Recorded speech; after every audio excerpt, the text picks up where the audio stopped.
If you like this video, please click on the like button. Comment with the names of the movies you would like us to cover next. Click the subscribe button and press the bell icon to get notified of our latest creations. We cover 100 movies from around the world every day. To advertise with our channel, reach out to us. Our contact information is on our channel page. Now, let's move to the plot of this movie. Tess is an Iraq War veteran and a recovering alcoholic who has returned home to recover. She has a tense relationship with her sister, Beth. However, the two have temporarily reconciled to attend their little sister Rose's bachelorette party at the family farm. Tess only tolerates the company around her as she dislikes crowds and the people attending the party. To avoid trouble, Tess distances herself from the group and observes the caretakers of the house. Sensing something is not quite right with them, Beth thinks she's only making a fuss.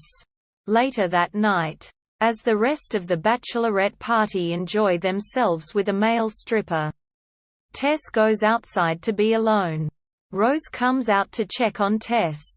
And when Beth also comes out, she gets angry seeing Rose comforting Tess, thinking Tess is making everything about herself when Rose should actually be inside enjoying her own bachelorette party. At this moment, attackers strike the women, killing Rose with a crossbow. Tess brings Rose's body into the house, alarming the entire party. Confused, the women wonder what's happening as the arrows continue to fly through the house, killing the stripper. As Tess is the only one trained for combat, she commands everyone to help make the house dark, barricade themselves inside, and find a means to call for help. As the ladies try to call for help, Tess goes outside and kills one of the attackers. She grabs the assailant's wallet and has the ladies check for the guy's identity. But no one recognizes him. Tess leaves the ladies with a pile of tools that can be used for self-defense. Esther, one of the party-goers, heads upstairs to try to get a phone signal to call for help. Tess later finds her shot dead with an arrow.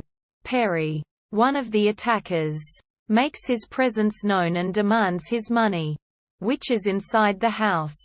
But the ladies are confused by his demands. As the ladies discuss their options, they agree for Mia to make a run for it in order to call for help.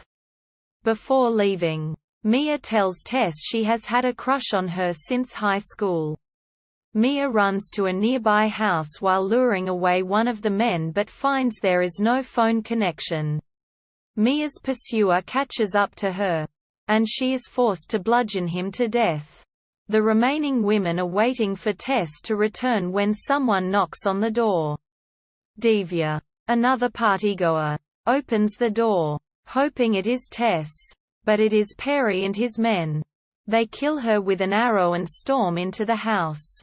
Tess infiltrates the caretaker's home and finds a man there, whom she questions. This caretaker tries to lie but eventually reveals the truth.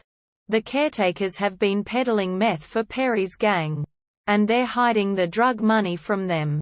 They have hidden the money inside the family farm and have told Perry's gang that the women are their girlfriends. Perry and his men think the women are stealing money from them and want to kill them all for it. Tess intends to bring the caretaker home with her when one of the attackers appears and kills the caretaker. Tess kills the attacker with a pitchfork. Back at the house, only Beth, Noelle and Bridget remain alive. Bridget tries to reason with Perry, but Perry slashes her throat.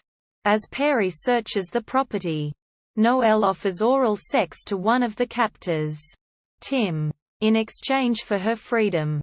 As Noelle pretends to be compliant, Tess returns and the ladies take down the last two men of Perry's gang. In a final showdown, Tess finds Perry, who has found his missing bag of cash. The two fight and Tess stabs Perry to death.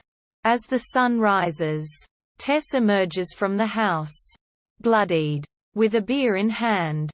In the aftermath, Tess, Beth, Mia and Noelle have survived the attack and have made it back to town for help. However, Tess gives an altered version of events as her statement.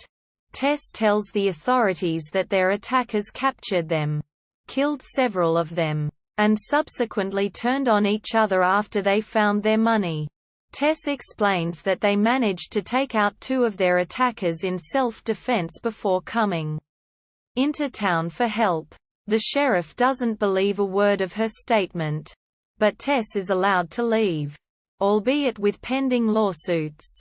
The story ends with Tess and Beth reconciling as sisters and Tess traveling with Mia to another destination. However, Tess's legal troubles, the fate of the meth money, and her reasons for giving a false statement remain unresolved.